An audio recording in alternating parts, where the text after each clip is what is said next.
What's going on, everybody? It's your boy Spencer. Taking a look at Master Duel. I don't really play it that much, but here I am. I thought I'd take a look and see what the format's like. It's always a little bit weird because Max C is obviously still illegal. One of the decks I saw that actually kind of fares better in the Master Duel than it does in the TCG is this Utopia deck that I play. One of the big power cards is Cyframe Gear Gamma. It's a 2 in Master Duel. Obviously, in the TCG, it's limited. So that was like a really bad break for the deck. Also, Dryden is legal. So that's any rank 4 can turn into Dryden. And that's like also like kind of important. I put it as Nibiru here.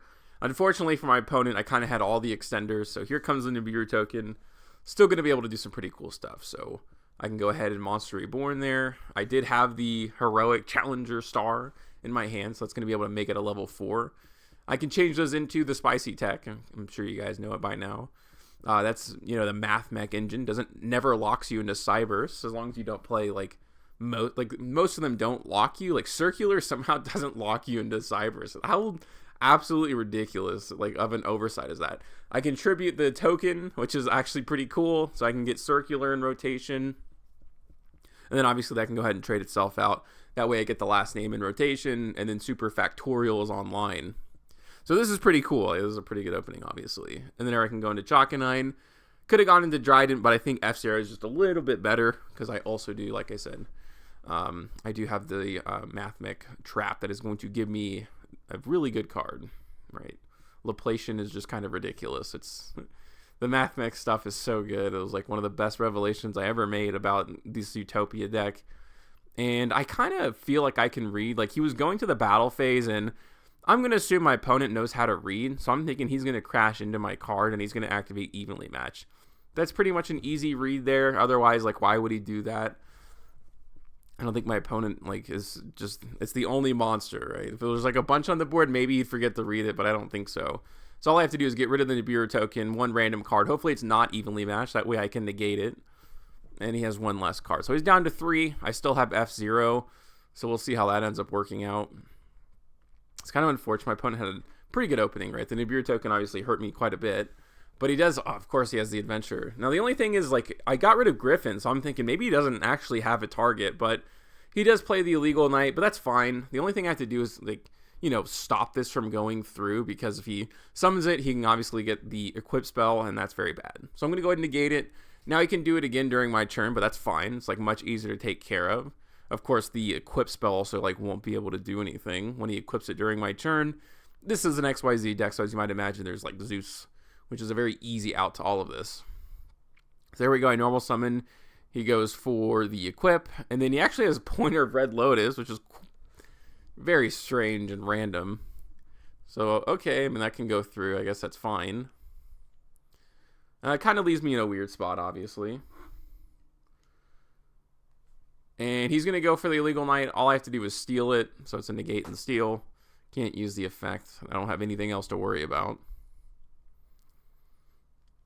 And he just ends up scooping. So that was pretty cool. I mean, after Nibiru, I was able to pretty much combo off. And it was all thanks to the Mathmech stuff. Being able to tribute any monster through all of it is truly, truly incredible. It seems like everybody has everything in Master Duel. But this deck is just honestly so good that sometimes it doesn't even matter. And in one case, you'll see my opponent literally just had 5 hand traps in his hand. I don't know if it's this one or the next one. I guess we'll have to see here in a second. But a pretty good opening, as you might imagine. Call by the Grave kind of protects me from everything that I'm really worried about. It doesn't seem like too many people play Nibiru in Master Duel. I did go for the high-end combo there, discarding Call by the Grave. I know it's kind of bold, but in Master Duel it's a little bit different because you can kind of see if your opponent has something to queue. So that's a little bit of an interesting aspect of Master Duel, or I guess your opponent could technically be super strategic about it and turn it off until the right moment. But most people just play on auto, right? Especially talking about the lower ladders of Master Duel. Most people play some pretty random stuff, but I did come across a few runic players, and people are definitely playing some decent decks in the lower ladders. You never know. Like me, I'm just pulling up to this. I don't grind the Master Duel ladder, so I'm playing in most of silver and gold. I can go ahead and tribute that last card. This is the combo, so basically all you want to go do is go for a Laplacian, and then you get to go for another one during your opponent's turn, having F-Zero and the double negate through the Utopia engine, right? Hope Harbinger, and then you get Photon Lord. It's a very good setup. I can bring that back. I'm running this because the heroic cards are like all ultra rares. And that's obviously like the main problem when it comes to Master Duel. It's just too expensive. I've spent like $10 and I feel like I've spent $10 too much. I essentially decrafted everything I'd ever made in Master Duel to this point, which was kind of a bit, but if the fact you only get 10 ultra rares for every like deconstructing, it should be at least 15 in my opinion. But it is what it is. I know the special ones, the special rarity foil ones are. Yeah, but here you go. My opponent is only going to start with 5 cards. And I'm going to have, like, I say 4 interruptions, but obviously Laplacian can equal, like, much more than 4 interruptions. Yep, here we go. This is just, it's great. Now, like, the Constellar stuff I think is just better because basically you get to do full combo with only a rank 4 versus this where you kind of need to see multiple cards to get it off. Now, it's like, it's fairly consistent. I'm not saying this deck is bad. Obviously, you can see here, this is an incredible setup, especially if he has Dark Ruler. I still have an answer. I still have a Laplacian. He did have Super Poly, which is obviously pretty good. So he's going to go for Garua. I'm not really worried about that right now. And then he also had a Kaiju. So like, oh, give me a break here. But I don't really need to use the Mathmech trap just quite yet. I might as well just wait until the right moment. And this seems like the perfect time, right? I'm going to get rid of that last card in his hand. And whatever card he has on the field really isn't going to do anything. So there we go, Laplacian. And the great thing about Laplacian is if you don't use all of them, if you don't go from 3, well, then you're just opening yourself up for Zeus lines, for at least 1 pop from Zeus.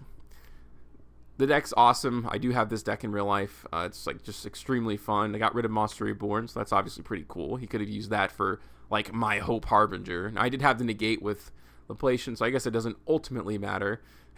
And look at that. It's like, I mean, it's not a bad top deck necessarily. I did already have one in the grave. And that should be the Heroic Searcher. Like I said, those are ultra rares, and I just didn't really feel like using it. But, okay, I can at least go for Zeus. Like, that's kind of nice. I feel like that, especially when you're talking about a top decking war, it would have to be like Imperm and the card that he needed. He's going to go for the end phase, and look at that. I'm 100 life points off. So all I need is just anything to normal summon, and it's Imperm. But I should still be in a commanding lead. You know, Zeus is still online. You'd have to have a pretty good card combo because I also just, you can see here, I have infinite impermanence.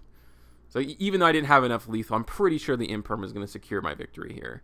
He's going to go in normal summon. I think he's going to try to bring something back. Of course, I'm just going to activate Imperm there. Honestly, kind of a crime that Imperm, like, highlights that row now. The animation was cool, but staying on there is so lame. Like, playing an Imperm, like, I've done it so many times, is definitely just, like, it kind of just feels like part of the game. I think he's just going to go ahead and just essentially go into the scoop phase. No need to mess around. I'll go to the battle phase and clean this up. I have one more replay to show you. Pretty much just as crazy. As you can see, my opponent had Super Polynic Kaiju. It's kind of hard to beat sometimes for combo decks. That's where the Mathmech stuff obviously just kind of shines. This is I think this is an Exosister player. And he's going to come out firing, okay, with like everything you could ever possibly imagine. I make a little bit of a misplay, but it actually ends up like working out in my favor. I will talk about what I mean by that in a second. There goes Crossout Designator. And main phase starts. Don't really know why he didn't use this during the standby phase, but I don't know. I guess it doesn't really matter either way. But yeah, there goes Dimension Shifter. This deck, I mean, it hurts, definitely. Like, there are some graveyard effects, but it doesn't make you pass your turn. You're mostly just going to only end on 2 interruptions, and I think I kind of mess up here. Maybe I shouldn't have brought that out. I end up with, like, 1 more level 4, and I was so close, and maybe I could have found a way. He did also have Ash there, and I ended up using the effect thinking, yeah, and this is just my fault. And it's literally because I don't have the ultra rare heroic spell, because I have to grab the Monster Reborn one, which obviously isn't doing anything at this point. I'll talk about during the deck profile. Yeah, so I ended up, searching Heroic Call, which was kind of unfortunate because, right, the first thing I did was discard my only copy of the Searcher.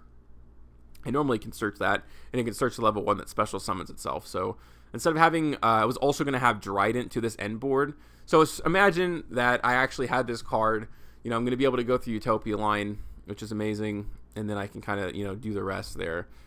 Having Drident plus a Hope Harbinger plus Photon Lord versus my opponent's, 4 cards is probably enough. And then, like, one of the main reasons why this deck specifically, like, isn't, that good versus, comparing it to Constellar is because it just loses the evenly match most of the time. The Constellar end board is kind of built in to see the Mathmech Laplation. In this case, like, sometimes you can get to it and sometimes you can't. But I think this is pretty neat. My opponent's Dimension Shifter did not really stop my plays from anything. And the Photon Lord is fine too. I do run Galaxy Cyclone. Look, Dark Ruler, Dimension Shifter, Ash, Dark Ruler. How nice. It's a very bizarre looking animation. I've never really thought about Dark Ruler looking like that. And then here comes the evenly matched on top of that. So, whew. I don't think there was actually a point where I was wondering if he was like only running a going second deck. Like, there's no actual monsters. Like, his win condition is like beating the Nibiru token or something, because he doesn't have any other cards. I can't attack directly when I use Utopia's effect, but there we go. And Ghost Ogre, what's next? So 4 going second cards, right? He had the Dimension Shifter, Dark Ruler, Evenly, and then Ghost Ogre. Pretty gnarly. But I do actually get to search Galaxy Cyclone, so that's obviously, I think that's kind of neat, especially if he was going to set a card. It almost seems like he's just playing like a super Floodgate type of deck. But here we go, like that heroic call that was held for like all that time ago actually is going to show up here. And that's kind of neat. I'm going to go ahead. I think I turned this into, that's right, Alan Burschen. I'm going to be able to do some pretty decent plays here. So I can search Circular. I can't go for game. Like, I was just trying to do the math in my head, but unfortunately it's just not going to happen. I can go ahead and set Nabla. That can make 2 attack on monsters. It doesn't actually matter. This is like the way I can get the most damage on, I believe. But okay, I can go ahead and tribute that card. And then I can go ahead and bring back Nabla, which is going to trigger going into Super Factorial. So now Nabla can go ahead and tribute itself, and that can switch out into Diameter. That is going to be, oh yes, this is a great play. This is so underrated. Mathmech is just an unbelievable engine. Diameter is a tuner card of all things. So you can just turn it into Psyframe, right? This is online, and this is actually just kind of checkmate, because I'm going to bring this back. Obviously, the Laplation is going to take 1. Psyframe is going to take the other card in his hand, and I do have the Omni Negate for the other card. So that's just pretty awesome, obviously. There's, like, actually probably nothing you can do to win this duel. So there goes that 1 card, and there it is. You actually see a monster card. I can return 1 from the banish pile to the grave. I don't think that really matters, but yeah, as soon as he activates that, obviously I'm just going to go for Psyframe. Didn't need to use the Omni Negate on the Laplation yet, and it doesn't negate and destroy either. But okay, so let's go ahead and take a look at the deck profile. This is just like Utopia Mathmech, probably the easiest way to describe it. And should be pretty quick here. So starting things off, I do have Driver, right? I do run 2 Psyframe cards. This is Heroic Challenger Knuckles. I thought it was Star. Oh, Knuckle Sword. Very bizarre. It is a great one. The engine is so good if you play the right ratios, right? This Heroic Envoy. Why is this an ultra rare? And why is this an ultra rare? That's just so stupid. 2 Maxi. You probably want to run 3, obviously. Maxi is just the dumbest card ever made. I just run it at 2. I like to have Maxi, and I like to have the most amount of answers. And literally speaking, I think when it comes to counters to Maxi, this is probably the best that you can do, right? I do run 2 Called by the Grave, 2 Gamma. Because most of the time your opponent's probably going to activate it during the draw phase to avoid, cards like Triple Tactics Talent. And then you also have Crossout Designator. But yeah, that's what I run for now, the 2 Maxi. Gaga Child is a great special summon. So the whole idea is these cards aren't supposed to be here. The Go Glove, it's fine, right? It's good as a cheap substitute essentially for the heroic engine here, the Heroic Envoy. But normally what you're going to do is you're going to use Onomatopoeia. If you already just so happen to have the best card, I'm trying to find it here. It's got to be somewhere. I hate the way that they organize. Here we go. The Utopic Onomatopoeia. If you have the continuous spell and you have Onomatopoeia, you can start with Pickup. Pickup can actually get you Onomatopoeia. And then if you already have this card in hand, you can pitch, and what you're going to do is you would search Gaga Coat, and you would search Child. It's just imperm bait, right? When you normal summon this card special summon itself from the hand for free, and so does this card. So hopefully the idea is that you can, bait one of your opponent's interruptions by doing that. So really, sometimes this is a brick, right? There have been times where I saw these 2 cards in my hand, but overall it's absolutely worth it. And I talked about Ash. I've talked about, Psyframe Gear Gamma. Onomatopoeia, Nabla, right? None of these cards, Diameter, and then the circular lock you into Cybers. It's so stupid. And I talked about these 2 cards should be the Heroic Envoy. They're fine right now. It is what it is.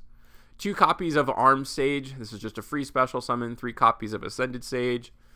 Free special summon there. When these 2 cards come together, it's really good when you don't waste your normal summon. 3 copies of Morning. This card is so good, Morning Star. Obviously, it's a free special summon. It also brings itself out. Any rank 4 can actually bring this to the board too, and that's the most important thing, right? Any rank 4 can be turned into the Utopic Sage, and the Utopic Sage obviously is going to bring out a copy of Ascended Sage. And those 2 things work together because they are both warrior monsters. So no matter if you, like, what weird kind of hand you have, maybe like normal summon Diameter and then like special summon Armed Sage, and you also have this card in your hand, neither of these cards, or, you know, one of these isn't a warrior, but you can still turn it into 2 warriors. Talked about Circular. Reinforcement of the Army just kind of searches everything. You know, it's what you don't have. Of course, this card would be incredible in this deck if it was at 3. Onomatopoeia is great. It's just unfortunate, right, that you have to discard for cost, and that's like the worst part about the card. That's why Gamma, and that's why this card is so good in Master Duel specifically, because it's a great counter for that, right? If you go Onomatopoeia, your opponent goes Ash, and you chain Gamma, you're going to take a card out of your opponent's hand, and then it immediately turns into Omega. So it's another card. Your opponent's going to start with 4 cards, and you haven't started your plays yet. Like, that's obviously just like a really good interaction. Or Max C, too. I mean, that's even better, you know, if your opponent does that. Galaxy Cyclone is searchable, you know, off of the Photon Lord. You can either attach it or search it, which is amazing. The rank up Mathmech Utopia Force. I talked about how good this card is. Heroic Call. It's a very concise, a very good engine. It's a monster reborn for warrior monsters, and luckily, you know, that's very easy to do. It's also like cool. It brings back any warrior. So sometimes you can go into F-Zero. You know, there will be times where you're going to go into Alan Bershin, tributing the Utopic Sage to bring out another 4. And then you can just like bring it back with Heroic Call, and so you can still go into F-Zero, and that's pretty neat interaction. The Automata Pickup, obviously, no surprises there. That searches you everything too. 2 copies of Called by the Grave, Crossout Designator. It's just the anti-Max C cards, you know, for the mini game. You know, you want to have basically everything you need for Imperm, and then you also have Super Factorial. And you can run cards like Nibiru, Dark Ruler as like crossout targets. I think all those things are very valid. I really like to focus on the Max C mini game, you know, the most. If Max C wasn't around, it would be like just so much better, but it is what it is. Talked about how good Psyframe is. The F-Zero package is a must. The Utopia package is just Utopia Prime, which turns into number 99, so that's pretty neat. Dryden obviously is legal, so like I said, Chalkonine is for any rank 4s, and then on top of that you can go into Dryden, and then either you're going to use the pop multiple times, or you can, if hopefully your opponent has something in defense position, you can attack over it and go into 2-pop Zeus. Right, Broad Bull lets you attack directly, and maybe like there will definitely be some times when you're going second and you'll need that. But I think Dryden kind of fills the same role. But also, if you don't need to go into Zeus and you kind of want to keep the defensive, like Dryden is the perfect like medium for that. It's really cool that this card is legal. It should be legal in the TCG too. Honestly, it's kind of stupid in my opinion. It's pretty ridiculous. But 2 copies of Loplation. The idea is that you're going to use it during your first turn and then also during your opponent's first turn. Alan Bershin searches Factorial. We talked about Utopic Sage, Hope Harbinger, Photon Lord, and then the 1 copy of Zeus. Why this card like seems to be good, like at limited. I don't know what that really changes, but here we are. Okay, so yeah, that is my Utopia Mathmech deck in Master Duel. Let me know what you guys think in the comment section down below. Other than that's going to do it for today's video, and I will see you guys next time.